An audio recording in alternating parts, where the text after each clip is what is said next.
Hello there.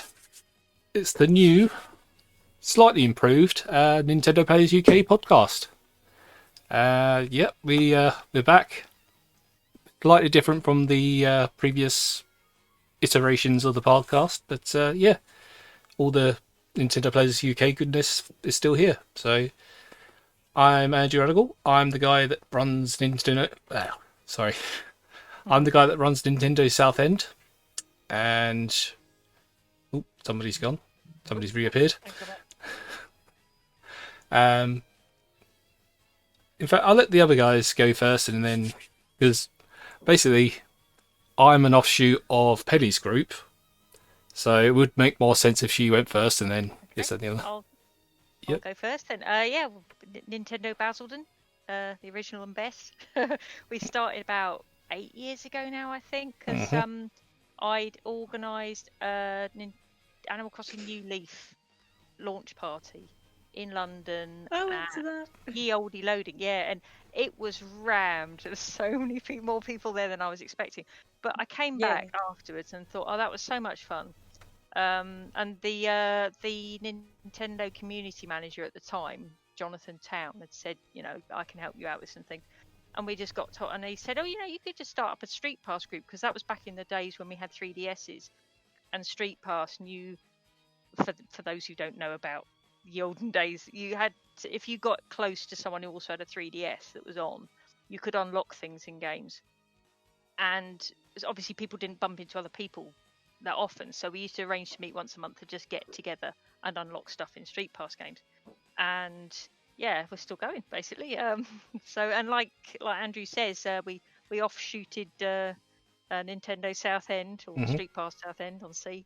But yeah, we have this, we joke about it, we have this mighty Voltron that is in Nintendo Essex, which is basically NintendoBasildon, Nintendo Southend, Monster Hunter Essex, and Poker Switch Essex.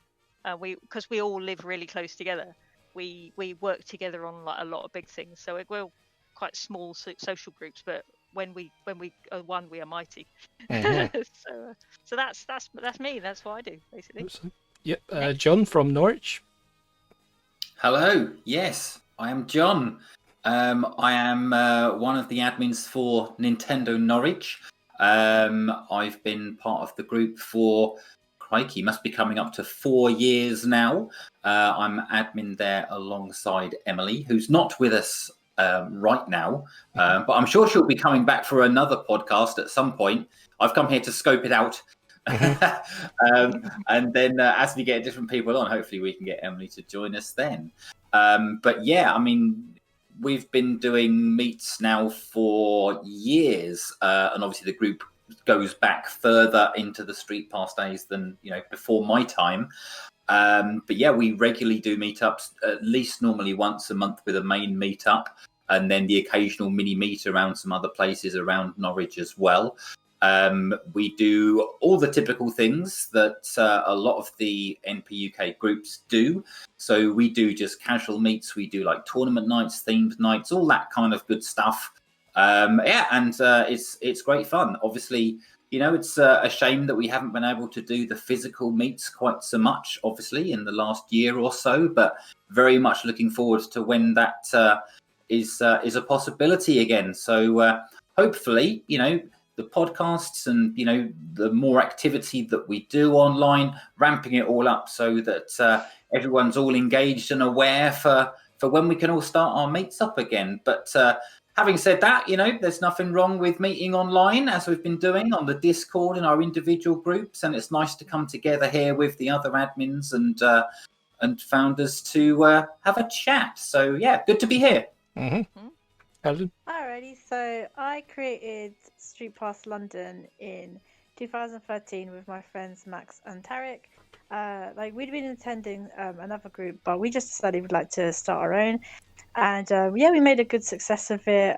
We grew. It was like the biggest group in London at one point, and we were getting really good attendance figures. And our biggest event ever, we had people, which actually Andrew helped co-organize. We had people from Capcom, Bandai Namco, and Square Enix. Yeah, that was, and we had like over 60 attendees. That was like epic. And then in 2000, I think it was 2015. I created Nintendo Street Pass Donegal because I wanted to spend more time like in Ireland because that's where my parents live, and that's where I live now too. So yeah, in 2016, I hosted an event there, and Andrew actually helped with that too. Really helped facilitate it, and then I hosted another event there in 2017. And I think I was still doing the Nintendo/Street Pass London, but I stepped down at some point, and I was like helping a lot of other people out with their groups, like hosting like little activities there, here and there, and whatever. And I moved to Derry/Londonderry in late 2018, and the admin there was happy for me to come on board. So I was like his number two. But then he had to step down because of his uni commitments, and that was, I think it might have been last year, or maybe this year. I don't know. It wasn't too long ago. Okay, yeah, just to give it a bit more background to what I do. I'm also one of the social media coordinators for Nintendo Players UK, which, if you look at our Instagram page, I'm the one that puts up the stories and the posts that basically people send my way to like show to the rest of the country. And hopefully when we're allowed to, not that I want to really date this podcast, but we are in the times where we're not allowed to go out at the moment, basically promoting everyone's like events in the form of basically graphics showing like say for example tomorrow night is NSG's Splatoon 2 what do they call it, the Splash Off. So yeah, well I suppose it is their version of a Splatfest, because obviously they can't call it Splatfest, but there's that. Say a meet online is still a meet Tournament. Yeah. And that's basically how we are at the moment, just like because we're all stuck indoors. And but I do think actually it's been good, because we've gone from just meeting monthly to people just because people are familiar with online play now, going, oh, let's meet up, let's do this, let's play some of this on Discord, and just play. I think we play together more often. Yeah. Because people have got that set up now. So in some ways it's been a good thing. It's made us sort of broaden our horizons a little bit than just rocking up to a cafe every month, you know. Yeah. Because I mean that's great, and we all miss it. We all miss it. We all want to go back to it, but we've got this new string to our bow now. We've got this new like online presence that we didn't have before. So it's been great. Mm-hmm. Long may it come back. Like I say, it's not the same. It's not the same. And like Animal Crossing, we talked about Animal Crossing before we started, and it's just Animal Crossing would have been so great to experience with your buddies sitting next to you. Yeah. And it was great that we could go around people's islands, but I just really want to show people my island. Mm-hmm. And I miss the cold. Yeah, I can't wait. My island's epic. Exactly. So yeah, but the thing is, like I say, we've all carried on because we have a sense of community, and we just want to keep it, and we look after each other. And I'm really, it's great to be part of that, really. So. Mm-hmm. Yeah. Yeah. Just with online meets, thank goodness for Discord, because it doesn't matter if you're in the same town as, say, for example, up in Newcastle, or if you're down south in what's one down south? Well, there's Oxford, there's Reading. Basically, there are communities up and down the country, and yeah, if you're into Nintendo, just join your local community, so you can basically play with more players. One isn't local. Yeah. Oh well, people can find. You don't need to know who's running a club. You can basically just go to the Nintendo Players UK website and just find your local one and get in touch with them there. Mm-hmm. And they've all got Twitter and stuff. Yeah, that's what I recommend people do. Yeah, we get most of our people joining us from Twitter and Facebook, I think. I don't quite get Instagram, so I haven't done Instagram. It's literally just pictures. Yeah, I know, but that's the thing is, that's the other thing to stress really, is each group's very different. Mm-hmm. We're not sort of told how to run our groups by Nintendo, which I think is really great. As long as we sort of behave Yeah. ourselves and are, nice and, don't do anything rude or obnoxious. Yeah. They let us do what we want to do and run it how we see fit. So we're not officially Nintendo, but we, they help us out if we represent them appropriately. Yeah. And like I say, we just we just meet up in the cafes and pubs and play games. That's all we do. We do the occasional tournament, but a lot of the other groups are much bigger and do big tournaments and events and stuff like that. And it's great. It means that each group can become whatever its town needs it to be.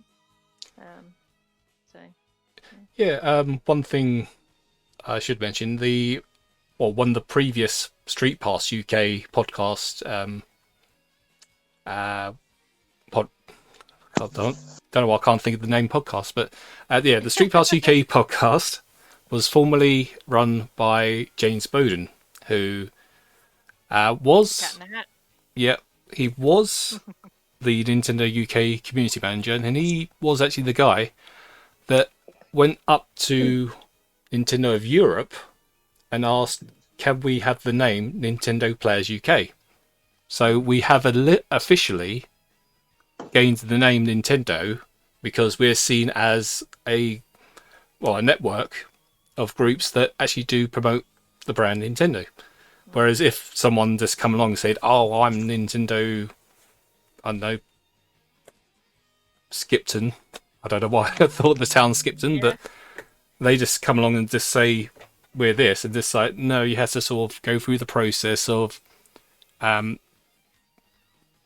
by not so much the rules, but making sure that everything is run like in a family-friendly manner. But there's nothing to stop people from doing it, though. If you're in a town that hasn't got a street pass, old school, that hasn't got a gamers group in it, and you basically go, I really like to do that, get in touch with us and we can help you out. We can help you set it up. It's not too difficult to do, and we can we can get you that blessing basically. And so because that's everyone. I mean, that's partly how you started Southend up, because you were coming to Basildon's meets and saying, it'd be nice if I could do something closer to home. So go on, do it. It. Well, that's the thing. I did actually have the space to do it. It was at the Astro City Arcade, of which thankfully has announced that they will be reopening soon. However, we won't be holding meets at the Nintendo Southend. Nintendo Southend meets at Astro City because of how their entrance fee works and all. But it was basically say, hey, I think I can run my own group, and I did. And I believe my first meet was a 32-player Pokemon tournament. I think it was X and Y. And I was just amazed that 32 players just came down and just networked, as it were. Pokemon's got a big pull, and Splatoon as well. I remember going to a Splatoon tournament at yours. I believe I was having trouble with the inverted Y. Yes, inverted Y kind of girl, and I was like kept looking up in the air all the time. Thankfully because everyone I wouldn't say everyone has a Switch. It would be nice if everyone had a Switch, so everyone can join in the fun. But I've set mine up. We get people rocking up, going, "Oh, I haven't got a Switch. I'd like, can I have a look at one?" It's like, come and play with us, because they're thinking of buying one for their kids, and they see us playing them and go, well, "Can I have a look at it?" We've got people saying, "Oh, I've only got a 3DS." That's fine. Yeah. We're not actually that fussed. No. Whether you play video games or not, because we play tabletop games every month as well. We'll always have a tabletop game too, and we've been doing D&D over lockdown as well, because it's something that can be done over Discord. So we came together through Nintendo, and we all play Nintendo games, but we're not going to turn you away just because you don't. We social gamers basically. Well, I speak for NintendoBasildon, obviously. Other groups might say, well, you need a Switch to play such and such a tournament or something. But I tell with my groups, I tell them as long as you have a Switch or a 3DS. Yeah, exactly. Because I it depends on can't what really you're run doing. D&D or stuff like that. Yeah, exactly. I mean, we only started doing that because, like I said, because of the lockdown, we were limited. We found after a few months had passed, we were playing the same games over and over again, and it was just like we've got to think of other things to do, and so he's sort of branching out into things like Among Us and Jackbox, and like say, paper-based games. What about Overcooked too? Overcooked, yeah. Well, the thing is, Overcooked I think only has couch co-op. I don't think you can play it online, can you? Because that's the problem. I think you can, but it's like random levels. Oh yeah, like, you can't. Do you know what I mean? Like, yeah, because that's the problem. Is we were finding to play with just your friends over the internet. It was a limited amount of games. It was Tetris 99 as well. We could play that, and Mario Kart, obviously, But a lot of these games, you're either going to play with loads of random people online, or it assumes that you're actually in the same room as the people trying to play with. Obviously, can't do at the moment. So yeah, we just got into the point where we were thinking we want to play something different now. What should we play now? Oh, Tabletop Simulator as well. That's been tried out a few times. But the good thing about the Discord, like I said, you can have little sub rooms in it. So we sort of have little chill out rooms of people playing one game or another game or something like that. We just let people play what they want. Really, it's more important that they come. I mean, especially with the pandemic at the moment, it's just nice to know that people are okay. And I think a lot of people are sat at home on their own, shielding or whatever. It's just nice for them to have something to look forward to, and just to hear people's voices. It's such a cliche, but I really think it's important. So yeah, I think that I got that feeling like when I've done the lockdown events that it's meant like the world to the attendees, and it's meant the world to me as well. Actually, you always feel a bit buzzing afterwards.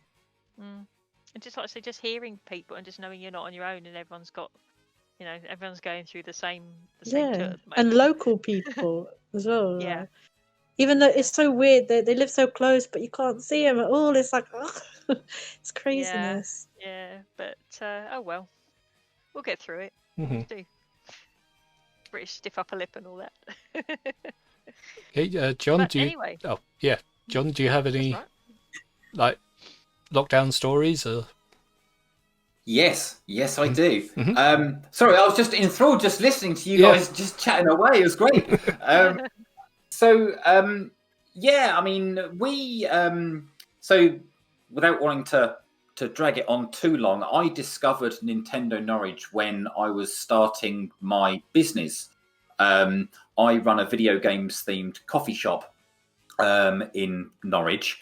And in the process of setting that up, I was looking around for local gaming community groups who we could look to do like activities with and help us, promote ourselves and get ourselves known in the city. And that's how I found Emily and NintendoNorwich. And I went to their first meet, and this must have been January 2017, I think. I think this is just when the NintendoNorwich name had just come in. They were in that transition period, I think. And bless them, they were in like this little underground little tiny little room underneath a pub somewhere. And I went to it, and while the setting wasn't amazing at the time, you could tell straight away that there was a fantastic community spirit there. Between all of the people that were there, and there was about 15, 20 people there.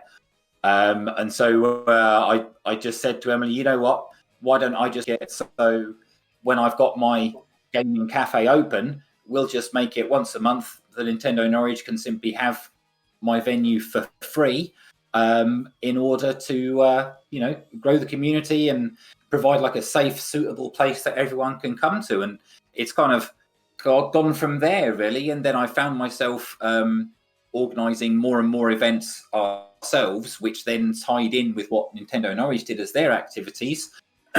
And then we sort of just brought them all together, really, now. So I give my venue to NintendoNorwich each month, as I mentioned.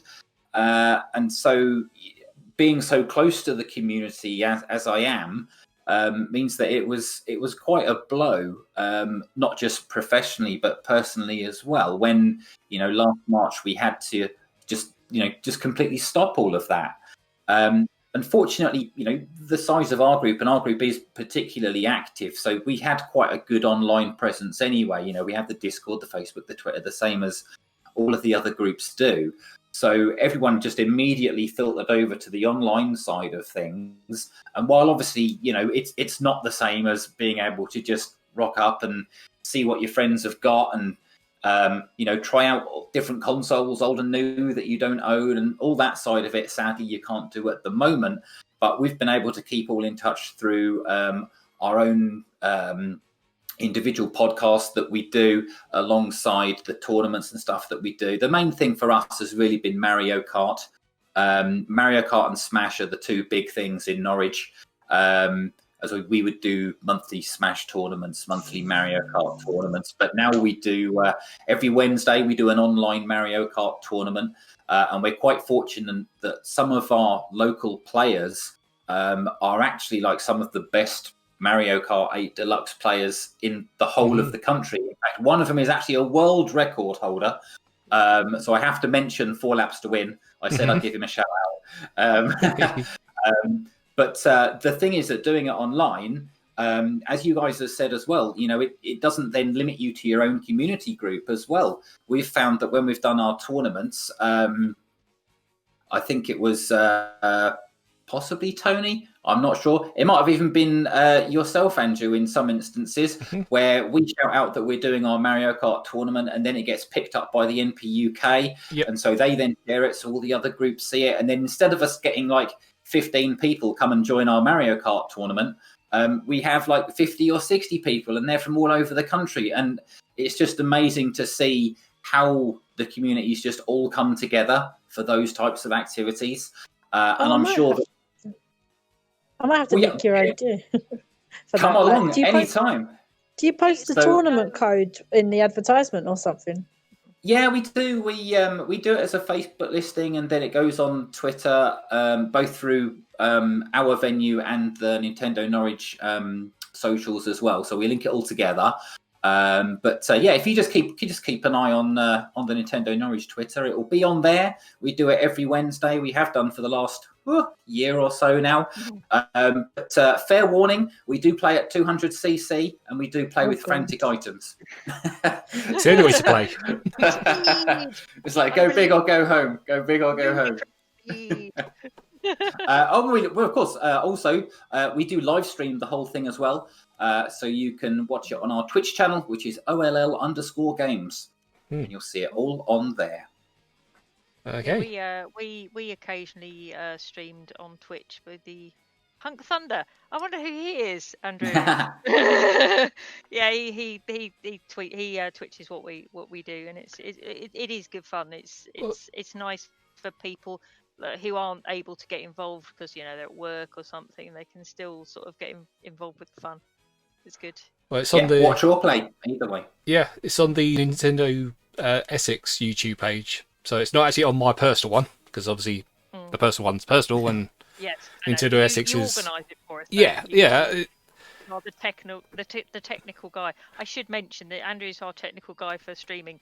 Dave Austin is a guru. Yeah, he fixes people's equipment. He organises things. He's basically number 2 for both NintendoBasildon and NintendoSouthend. And that's the thing, is when you've got like good people to help you out, it just makes everything so much easier. So like what you're saying earlier about Norwich is when and Helen was saying as well, when you got a decent group of people to organise everything, it just makes it all fun. I'm just happy about it. My dear Sam, my husband downstairs, who's the other half of NintendoBasildon, the other third, I suppose. But he's downstairs playing. What is he playing? Discworld Noir. Just fun. Anyway. Yeah. Butting in again. I do apologise. That's another thing I do miss about meets in person. Dave's Repair Shop. Basically, Dave's Repair Shop. We actually do just say, "Hey, Al." I just thought ketchup out of 3DS. There's ketchup out of 3DS, and I'm not going to name names, But the first meet we had when we had Switches, someone put their Switch cartridge in backwards. Oh yes. And so we literally had That might to have been. open up the whole Switch, get some tweezers, yank the No. cartridge out, Yeah. and yeah. And I've had one where I put the Joy-Con back upside. Oh, you know, the Joy-Con, the little the Oh, the wrist wrist strap. Oh, no, that's a nightmare. Mhm. That's horrible. But basically, they, you'll they see just don't come off. No. If you see a guy in a corner of a pub in Basildon with like a head torch on and like various tools, looking at like a Switch in bits, it's Dave. And he's great. But yeah, that's the thing is that's the other good thing about the communities is it gets experts and gamers together. So, you know, if someone goes, oh, my kid's Switch isn't working, oh, he's gutted. Get in touch with your local community group because they might go, well, you know, you've got Joy-Con drift, here's how you fix that. Or, you know, I've got some Joy-Cons, I can sell them to you or something like that. So people, like I say, with the Nintendo Players UK runs on its expertise. Yeah. And us good volunteers who give our time and energies and creative in other ways. Like, and Blood, sweat and tears. But it's fun though. I love doing it. It is worth doing. I mean, I must admit, Dave and Sam do all the hard work. I used to tell them I was like, it's like a football club in that Dave is like the manager shouting from the sidelines, and I'm the owner just set up in a VIP box eating snacks and just watching what's going on. That's pretty much a good representation, yeah. But the thing is, it's, you know, I do what I do and he does what he does, and you know, it's basically halves the work. Well, not halves the work, but it spreads the work out, and it makes it easier. And there's been, I mean, he hates Smash tournaments. I surely shouldn't say that out loud, but he really doesn't like organising them. He'll do it because everyone has fun, but he just finds the organising, I think, quite tricky. I'll have to ask him if he doesn't mind me saying that. I was about to say the first typical man. Yeah, edit that bit out. But yeah, so that's the thing is everyone's got something where they go, oh god, that's going to be tricky. And just to have other people around to help you like organise stuff is kind of fun to do. I just love doing this because, especially like when we have normal meets. Well, in fact, the thing is, it's getting to the point now. The Discord meets are like the normal meets. So you know, every one Saturday at 3:00, you put your headphones on, you put your Discord on, you see what everyone's playing today. Yeah, even the new normal. But yeah, even Leon Fletcher, who runs the NPUK Twitch channel, he's got regular streams every Wednesday and Monday and Wednesday. Yeah, those two that way around. Yeah, basically picks a variety of games. At the moment, he's looking forward to Monster Hunter Rise for one, so that's going to be a big thing. He does his Smash tournaments, he does his Mario Kart. So yeah, if you want to watch, Nintendo twitch.tv/Nintendo Players UK. Anyway, speaking of games, because basically this is a gaming podcast, Mario Kart. It's universally acclaimed, to say the least. Mario Kart 8 Deluxe we talk about here. Well, the whole series. The whole series. Yeah, from the Super Nintendo right through to the Switch. Start with John. What is your favourite Mario Kart game? Super Mario Kart. Mm-hmm. Easy. I mean, obviously, technically it has been surpassed. So it's really more of a the personal link to that one.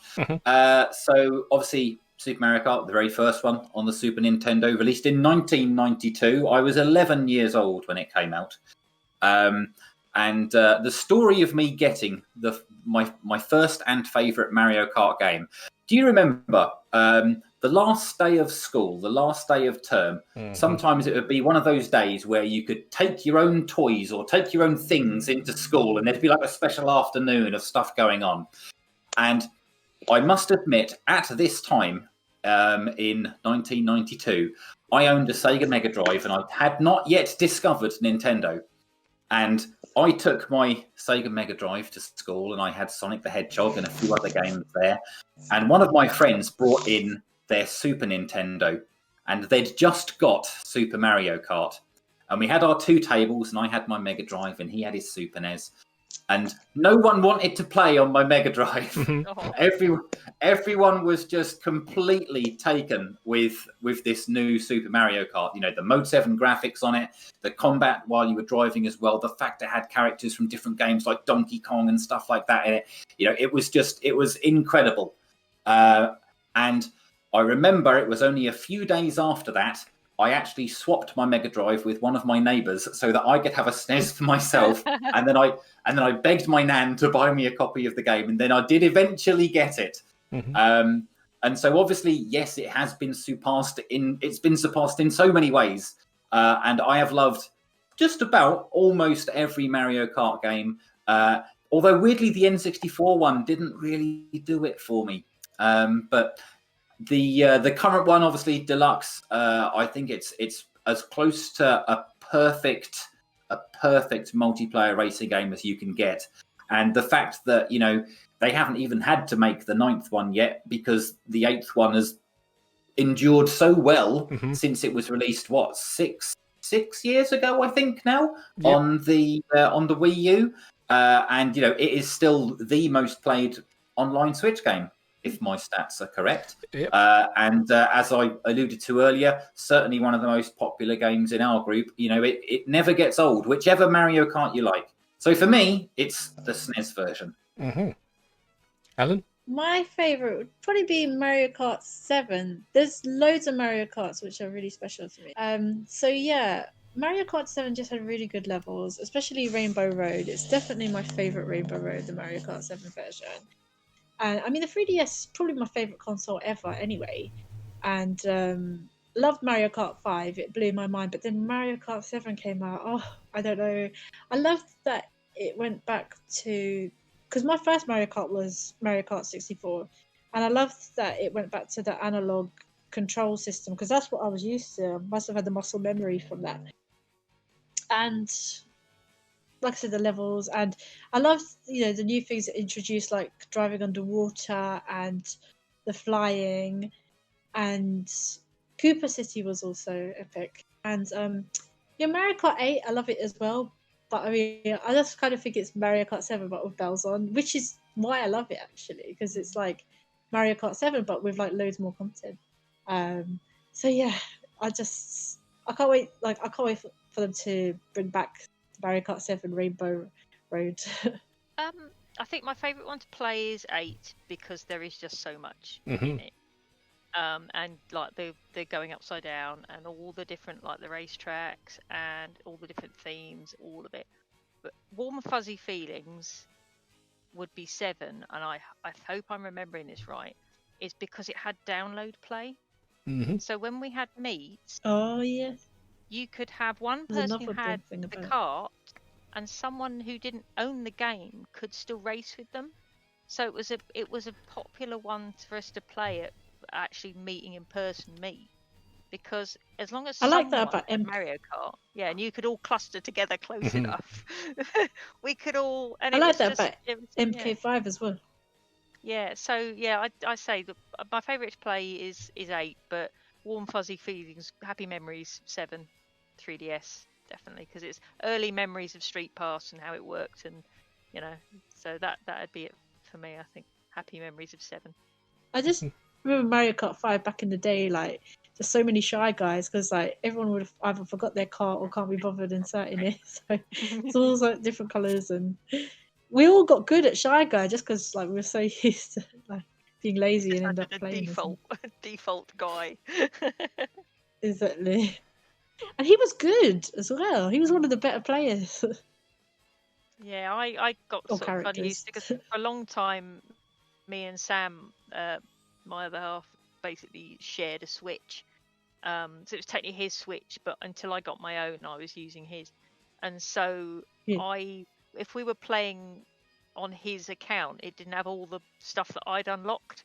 So I was just constantly trying to work out, like, oh, hang on, I haven't got that. Oh, that ship. Oh, I haven't got the ship. Oh, I want Bowser's ship. Oh, I haven't got Isabel. I want Isabel. So I just have to play with whatever I could do. But you both have to have like the same avatar as well, isn't it? yeah, it's all that. But the thing about Mario play Kart, online. I would say, generally about Mario Kart, is that it's a game that you can play with, like, other members of your family who aren't really gamers, because everyone knows how karting works.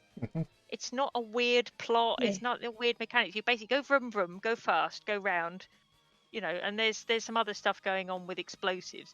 But I like the thing about, because people go, oh yeah, but it's all this. You might get blue shelled at the point with that. That's the point. Is the whole point of a blue shell is so that the people who are actually good at it have a leveler. They can't always win, because there's a lot of racing games which is the same people win every time. It's like boring.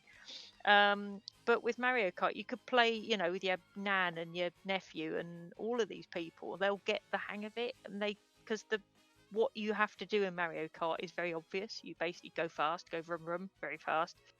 And when people discover things like the fact you can hoot the horn, meep meep, it's just like I say, it's a good group family game that is accessible to a lot of people. So I think that's why it's so popular. Because I don't get Smash. I get Smash. I understand it. Not platform punching. I don't know what's going on. It's too frantic. There's a lot of punching, and there's a lot of people flying around, and I don't get it. And the people who love it, that's fine. You know, if it's your bag, that's great. But it's not for me. But Mario Kart, it just seems that everyone likes Mario Kart, because even if you're losing, you're still having fun. Whereas I think of Smash, if you're losing, you're like, oh, I'm being beaten up here. I don't like it. Well, that's how I feel anyway. But everybody just to add.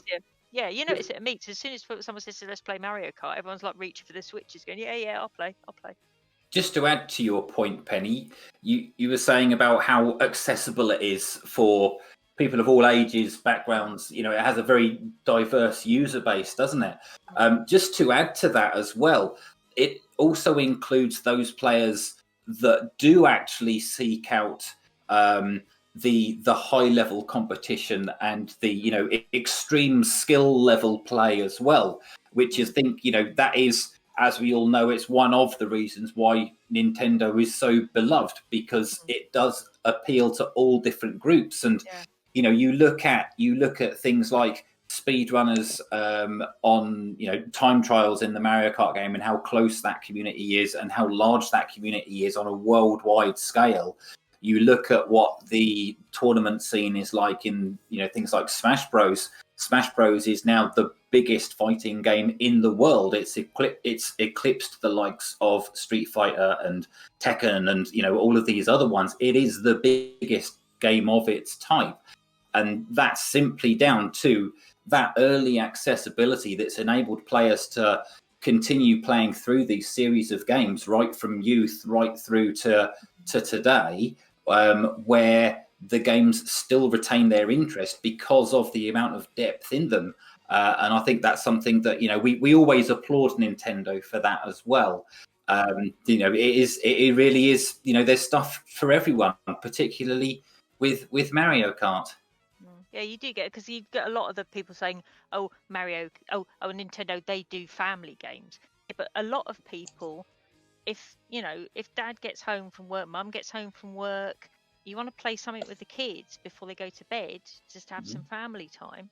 You get the Switch out and you play Mario Kart, or you play Smash, or you play something like that. You don't get Call of Duty out. Exactly. It's a great game, but it's. And people sort of look down, I think, have in the past looked down on Nintendo because they've made everything very colourful. I remember when Splatoon first got announced, everyone's like, oh, cutesy cartoon graphics. Oh, it's all very colourful. Oh, it's for kids. But then when everyone played it, they went, no, this is a really good you look game. at the complexity of the mechanics within the games. And sorry to digress from your Mario Kart topic for a moment, Andrew. No, then you look at things like Metroid and the series of Metroid and how that's progressed and the sort of audience that has now. And I think, parents love to play games with their kids, and, by extension, they love to play Nintendo with their kids. But, it's not necessarily they want to play a kids game with their kids. They enjoy playing it just as much because the games appeal to themselves as well. So yeah, sorry, Andrew, if you wanted to bring it back to the point in hand. Mm-hmm. I think we were just saying about Nintendo and how Mario Kart epitomizes the ethos of Nintendo, I think, really. But yeah. Personally, it is hard for me to choose because obviously with Deluxe, it's obviously the latest in the series and everything has been perfected. But I'd say Mario Kart DS is probably my favourite because what Penny touched on earlier was download play.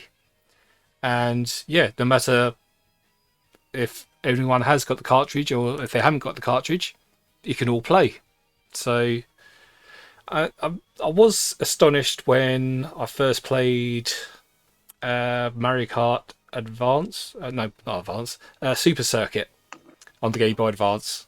Because it actually blew my mind that you can link from one GBA to another just using the cable and play multiplayer that way. But yeah, since the DS came out, it revolutionised it because basically it's all wireless communication and you can just stand around in a huddle and play Mario Kart. And that's the best part about it. I must admit, I'm vintage. I don't necessarily look it, but I go back to like Atari and Amiga and Spectrum. I go back that far. Mm-hmm. And I play games now and I look at it and I go, this is beautiful. And I can play a game I've been playing Elite Dangerous at the moment on the PC. I digress from Nintendo, but my point is that I can basically watch this beautiful sun rising over a planet that's been procedurally generated in a Milky Way galaxy with billions of stars in it that I can visit, playing with someone in California. It's amazing. It's insane. When I think back to me and my dad and the Atari, like blowing away at like asteroids, like wireframe asteroids, thinking this is brilliant. And how far it's come, and just the fact that touching back on what we were saying before about being able to play games with people. I mean, imagine this pandemic lockdown in the 90s when we were all stuck at home. I'd have gone insane. I'd read all the books I had by probably the third week. Whereas we're in a situation now where everyone is your neighbour all over the world, and they can all play games with you, and it's fantastic. I love it. A bit of a digression, but yeah, so you can cut that bit out as well. Yeah. So anyway, to round off the show, Mario Kart memories. Which is your favourite? Who should we go? In fact, no, Penny will go for you first. Even though you pretty much said like. Yeah, I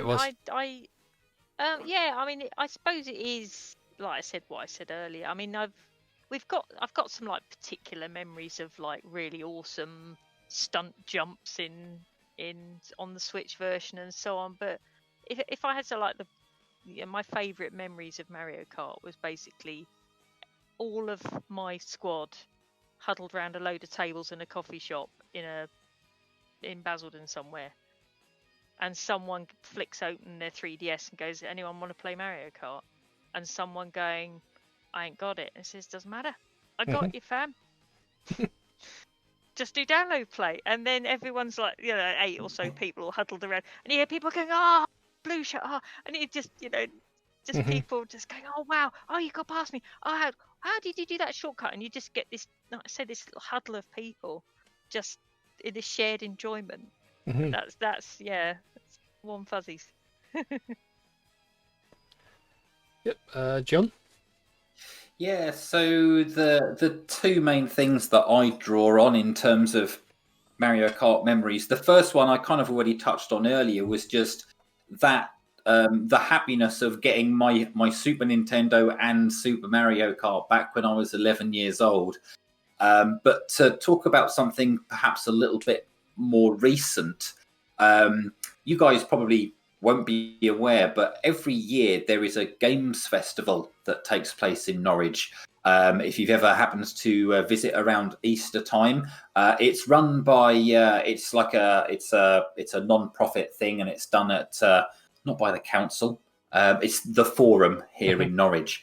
And as part of that, NintendoNorwich, we organised a week-long Mario Kart tournament where people could come to my cafe and they would set time trials.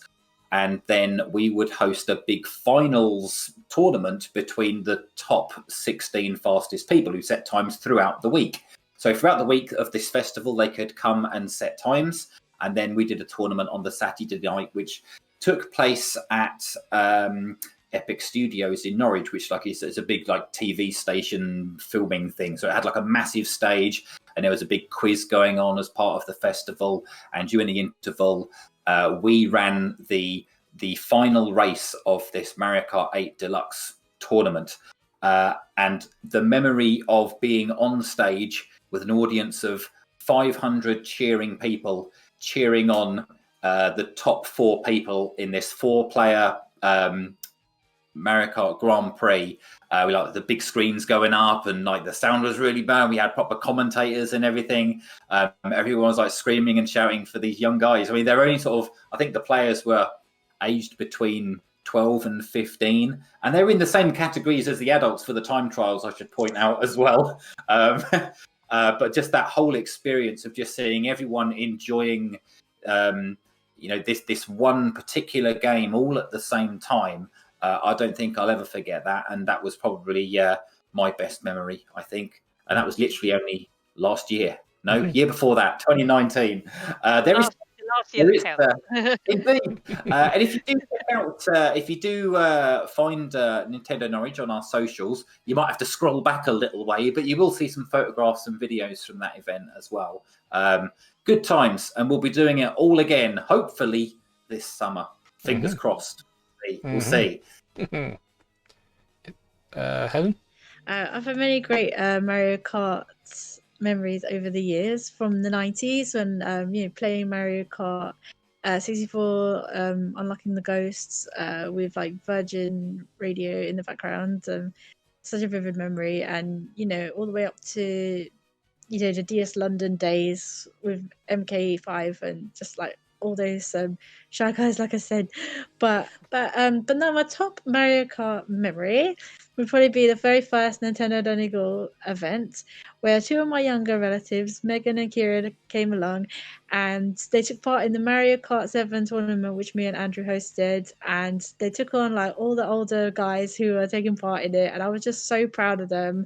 And we even shot a video there, and it's still on YouTube, and I'm so proud of them, and I just know in a few years they're just